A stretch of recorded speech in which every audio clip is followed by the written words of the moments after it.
Guys, I've noticed these days that it's not looking too good for New World, at least not on Twitch and by like player numbers. Like there's a huge decrease in player population. It's crazy. Right now on Twitch, it doesn't even make it beyond 3k viewers in the category. Like we are below 3k viewers now, and everything else is like pretty high. If you look at World of Warcraft, we got 26.4k, and yeah, like Minecraft is at 69.2k. So like all the other MMOs and Genshin Impact is like completely outpopulating freaking New World. And I'm actually wondering why that is. And today we're gonna have a look at the video called New World Failed Big Time by KiraTV. So yeah, let's have a look at this one. I don't know what exactly I'm going to call this video or where I'm going to go with it, but I did just want to talk about New World for a little while. Just vomit some opinions out, just talk about some facts, some figures, and just a retrospective as what I thought was going to happen with New World and where we currently are. And bear in mind, this is coming from somebody who's not played the game in, I think, over a month and a half at this point. I stopped logging on. I just couldn't be bothered anymore. Seeing where the game was going, seeing the issues with the game, it defied my expectations. And I'm someone who, if you followed my channel since 2019, I've been making videos very critical of New World, talking about how the game wasn't ready for release back then.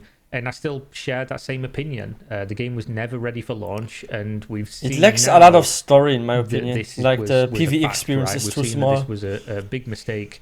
And like if you look at New World as a whole, and what you guys are also seeing here from those scenes and stuff, like it's a very beautiful game. And those of you that were also there when I was like streaming New World and stuff, like it's really nice also by combat. I actually love how you have like reactive combat where you can freaking dodge and block attacks and stuff. Like it's different from other MMOs. Like the only other MMO that I can think of that has something similar is ESO, where you can also block and dodge attacks, right? But I really liked it. I think it makes combat interesting. The graphics are really nice, but in my opinion, it lacks story. I also made a video about it a couple of weeks ago where I also said that I think there's not enough PvE content in New World, unfortunately. I'm going to look at some numbers with you here. This is something that somebody on Reddit put together.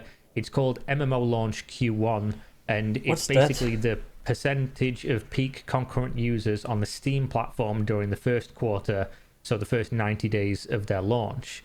Now, this has got on there Albion Online on their free-to-play, Solo, Swords of Legends Online, worst MMO name ever, worst game name ever, Arcade Unchained, Phantasy Star Online 2, Bless Unleashed, and New World.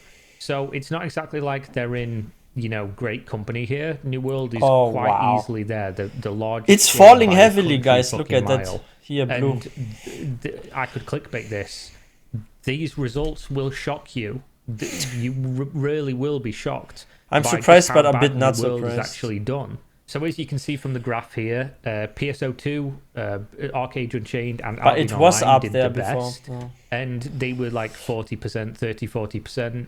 And that's obviously, you know, what you'd expect for about the norm after 90 days. Typically, MMOs release, they have their peak, and then they just gradually go down. And hopefully, that's normal for all games. They eventually get into their stride and they start going back up. You know, it's funny. That's like normal for all games, but there's one exception, and that's Final Fantasy XIV. I think Final Fantasy XIV is probably like the only game that actually went higher, like after launch, not during launch. Like every game that comes out at launch is like pretty high, right? And then it goes down in time. But like Final Fantasy XIV is kind of like this. Like there's a little peak on release, right? And then it goes down, and it goes up. Holy shit. Or they just completely fail. Yeah, that's the only exception. Now, if I was to tell you that Bless Unleashed, yes, Bless Unleashed had better player retention over 90 days than New World, you wouldn't believe me. If you didn't have the stats right in front of your eyes, you just wouldn't believe me, because I wouldn't believe you if you told me that as somebody who's played Bless Unleashed and also knows that the majority of the Bless Unleashed player base was actually I'm surprised Chinese, that Albion Online is more popular than New World, actually. Not because Holy Chinese shit. numbers don't count. I thought New World was more popular than Albion. But Steam player numbers definitely count, because they're not being fudged in any kind of way. Shit. The reason I mention that is because during the release of Bless Unleashed, that was when the law came out and changed in China that stopped people being able to play video games over a certain amount of hours per day, which obviously would have impacted the player numbers of Bless Unleashed. I think that's such a stupid law, because what's the point of this? Like, what would they want to accomplish by that? They're ruining the company's salary, meaning that it hurts the economy. And what is if you just fake your age or something? Yo, that is so. It's kind of like sometimes I feel like the government pushes people to break the law over there. Like I'm seriously getting the impression. And then what you're gonna do? You're gonna lock up the parents that don't even know what their kids are doing because they have to work all the time because there are working days like 12 hours. Like what you gonna do? Or like if there's like a single parent and then their 16-year-old gets a fake ID or something. Yo, they need to change some laws over there, I think. Since the majority of that percentage of player base was in China. So the fact that with that information, with that massive detriment to their player base, they still had more player retention than New World, a game that cost hundreds of millions of dollars and had like a 5+ year development cycle from one of the richest companies in the world, is fucking crazy. And then when you compare that New World only just beat out Swords of Legends Online, a game that came from China, that is run by Gameforge and doesn't run very well. It's just like a port that nobody really cared about all too much. It's just real bad times, guys. It's just really bad times. And then obviously this comes with a headline as well, where people are saying the ability to see New World population has been disabled in the new patch. Thread discussing this has been deleted on the New World forums. Now, obviously, there are a couple ways to talk about and look at this, and it really depends on whether or not you want to be, I guess, lenient towards the company or not. You can definitely just throw them to the wolves here and just say they're censoring people. This change is actually bad for the players that still remain. And you're absolutely right. You're 100% right. That is the case. They shouldn't be doing this. They shouldn't be censoring people talking about them doing this.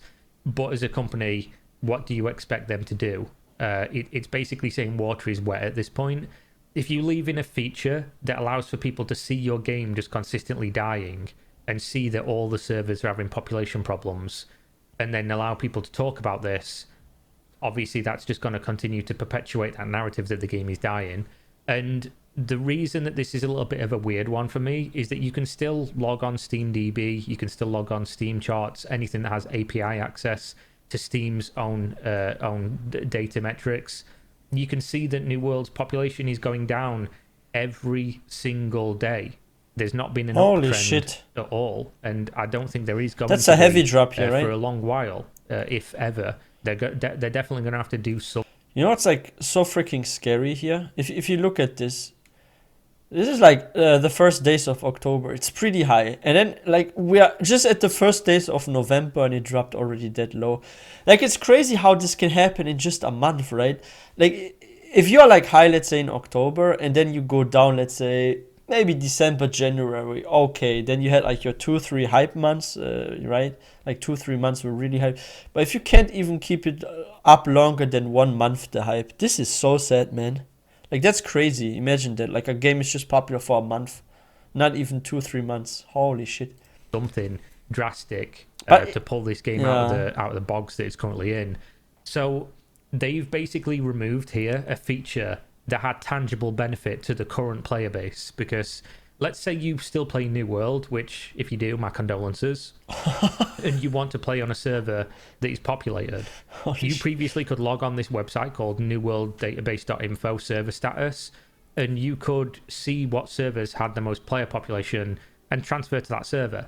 And then you could obviously go to a server that is more populated. Because you need people to play with, and you don't want to have PvP against one-to-people, right? So the fact that the New World devs removed this is removing an actual feature that helps their current player base still, which is obviously a problem. It's obviously a bad thing to do. Yeah, but again, I can't really blame them all too much because they're trying at this point to just fucking stem the bleeding. And unfortunately, it's not really working out too well because every time something like this happens... I mean, it's not like they're hacking if they're checking what's more popular. And we all know New World needs no more fuel on that absolute raging inferno because the game's just been...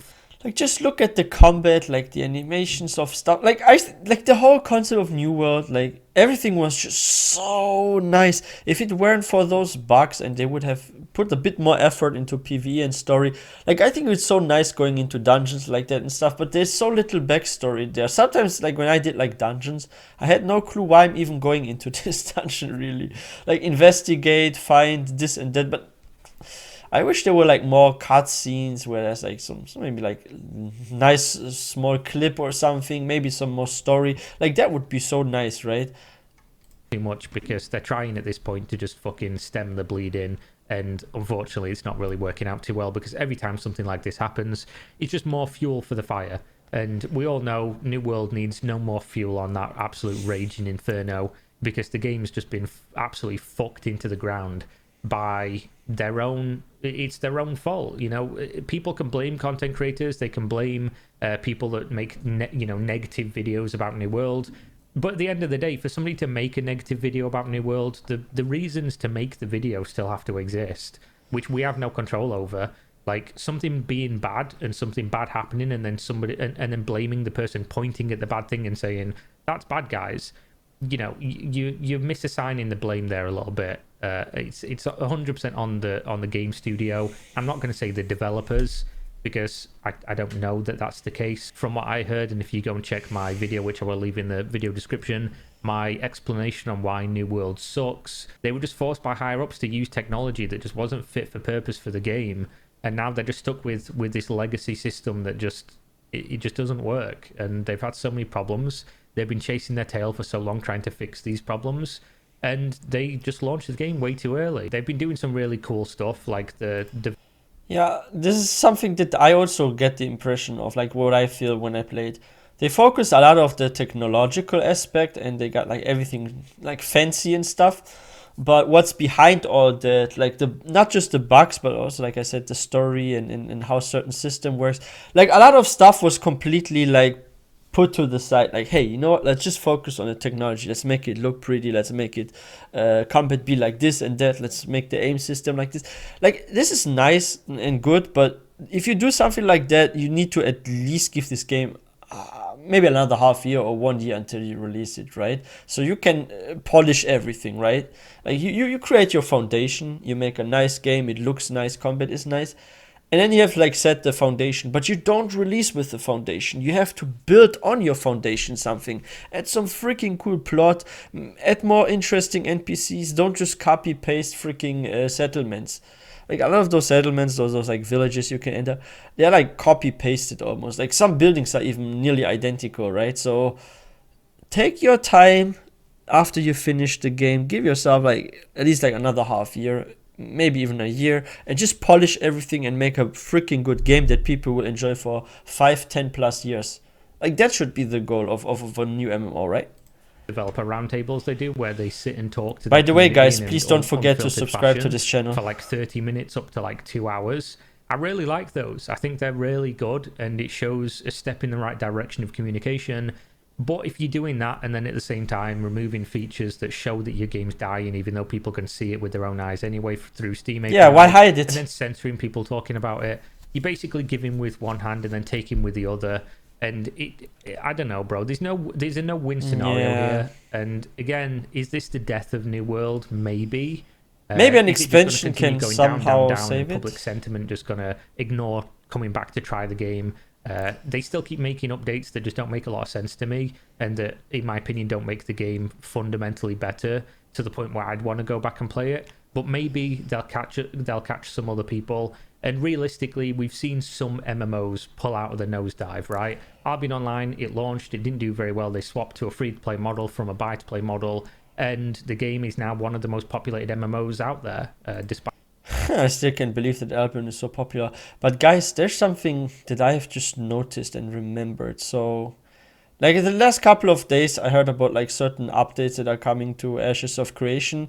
And I'm actually wondering what the developers of Ashes of Creation will do after the New World experience. Because I think this is actually good for Ashes of Creation to see a game that was a big competition to Ashes of Creation, like New World, to fail like that, right? Because now Ashes of Creation will probably be even better than they planned when it launched. Because now they know, oh, if we do this kind of system and this, people will be upset. I'm pretty sure that the devs are playing New World even, and also like checking out other creators, what's happening and stuff. Because I know the dev team of Ashes of Creation, they're pretty close with content creators. They even have like interviews with several of them. And like I think Ashes of Creation, because New World failed, will actually be a really, really good MMO Like they're gonna be super careful. Maybe they're gonna even say, hey, you know what? Let's wait another half year longer till we release it. So whatever they planned for Ashes of Creation, they probably push it even a bit more behind. Like, hey, it's extended by a couple of months, maybe a year. That means we get Ashes of Creation much later than they probably planned. But the good thing is, like, Ashes of Creation is probably gonna be a good MMO because now they're gonna develop it for so long, so there's no issue like here with New World.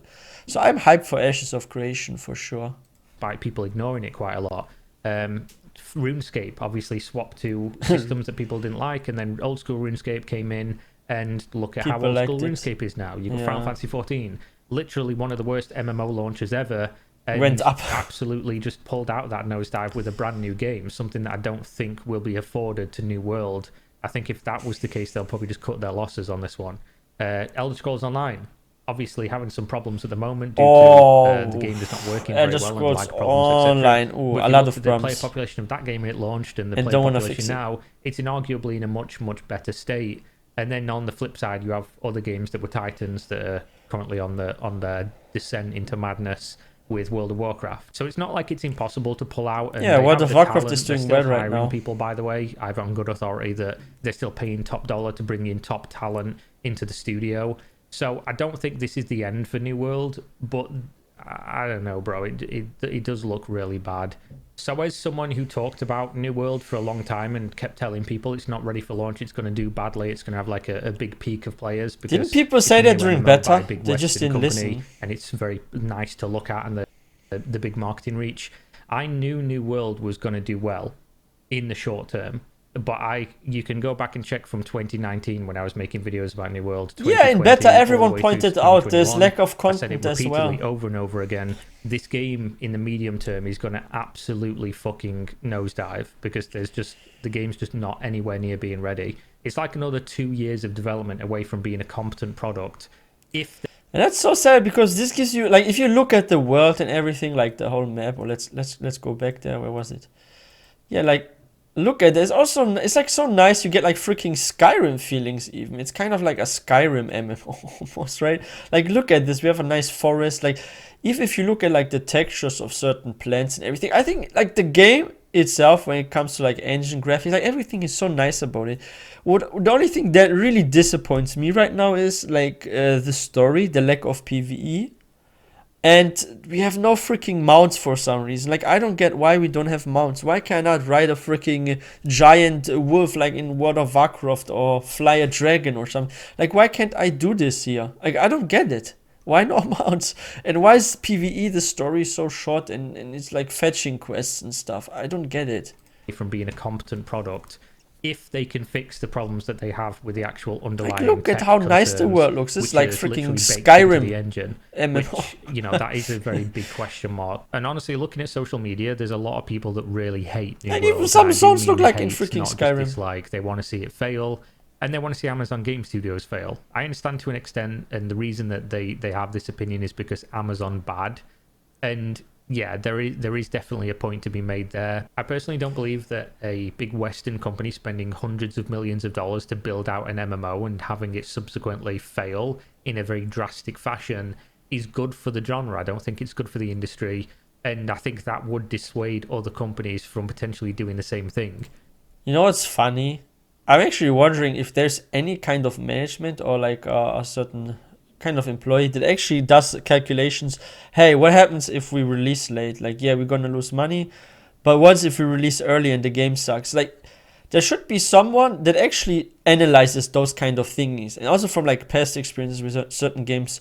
Like, yeah, if you say, okay, guys, I must let you work for another half year on that game, and then we're gonna release it. That means until the game is released, they're just making minus, right? Because the company is literally paying the stuff, right? Like the devs and everyone to release the game. So if they take like a half year longer, that means they need more budget, right? Like, you need to pay them more because it takes longer. And only when the game releases, you can get that money back, right? But they should actually calculate that if you release a game early and let's say during beta people complain, like, why they don't just also take that into consideration? Because the money needs to come back in, let's say, the next 4 or 5 years, right? So what's better? You lose more money and then you gain more over a longer period of time, or you lose less money, you make just like medium high money basically, and then it just drops, right? Because you were like, a lot of people bought it at the beginning, then some people started making negative videos about it, and people said, oh, so many bugs is that, and then people that were considering to buy it but didn't buy it on launch now didn't buy it, right? So yeah, and if expansions come out, what they could also use to even generate more income, and the game has a bad reputation, you're not gonna sell your expansions well, unfortunately. So yeah. And while I do think you can make a point that bigger companies coming in won't have your best interests at heart, because of course they're profit driven, they are businesses for that reason. Yeah, but profit needs to be considered for long term. That doesn't mean they won't necessarily make strides in the genre, or at least make games that some people will enjoy and enrich the pool from which we can pick to play. So look at World of Warcraft, like how much money they are making. Is good. I don't think it's going to do anyone any favors. And while it may give you a little bit of schadenfreude, it's just not really where we should be at, in my opinion. Hopefully New World can pull it out. It seems like they are putting in the work to try, but looking at the stats when you actually see them on screen, it's very illuminating. New World has been, in my opinion, an abject failure. And you can definitely say, 70,000 people concurrents per day is not a failure, the game's not dead. But when you compare that to where it was, where the expectations were, like how in much October, money they've spent, how much marketing they have, that is a failure, in my opinion. And it probably financially will be as well, at least in the medium term. So good luck to them, but that's New World for now. Thank you very much. See you next time. Stay safe. We're out. Peace. Wow. Yeah, it's so sad to see, because I actually, it's funny, I actually enjoy New World and playing it. But the thing that kind of like makes me not want to always play New World is that I'm like worried that I reach endgame and I run out of content. Like, I've already pointed this out during live streams, that I feel like there isn't enough story or PvE content. Like, yeah, it's really, really fun to gather resources, cut down trees, and gather all sorts of herbs and this and that. Like, it's nice. Like, I love the way like crafting works in this game. I think PvP is really nice if you have like group against group and stuff, or you're being raided by freaking mobs and stuff, and you have to defend a keep, and like, it's really, really fun. Like, I love the war kind of feeling there you get in PvP. I think the graphics are really nice. Sometimes I'm getting like Skyrim vibes, but like with better graphics and more modern. And I'm like, oh, yo, this is a Skyrim MMO, even though it isn't in the Elder Scrolls universe, right? But it's really nice. Like, I love the world feeling while exploring, but I wish I had like a freaking horse or something I can ride on, or dragon to fly on. Like, it sucks to walk everywhere. It's so annoying, and then you have like to teleport around and stuff. And I feel sorry for like the content creators that came from, let's say, ESO or games that were no longer so popular, and they had hoped to set a foot into a new MMO, because it's really tough as a content creator if you're changing games because your game died out or you're no longer enjoying it as much. Like, rebranding is always tough, but I feel so sorry for those content creators that rebranded into New World, and their numbers that used to be over 100 concurrent viewers on Twitch, for example, dropped now to like 60, 70 and then below. Like, I know a couple of creators that are now like this. They can't no longer reach over 100 viewers, and they used to have it all the time. Now it's like 50, 60 for them often.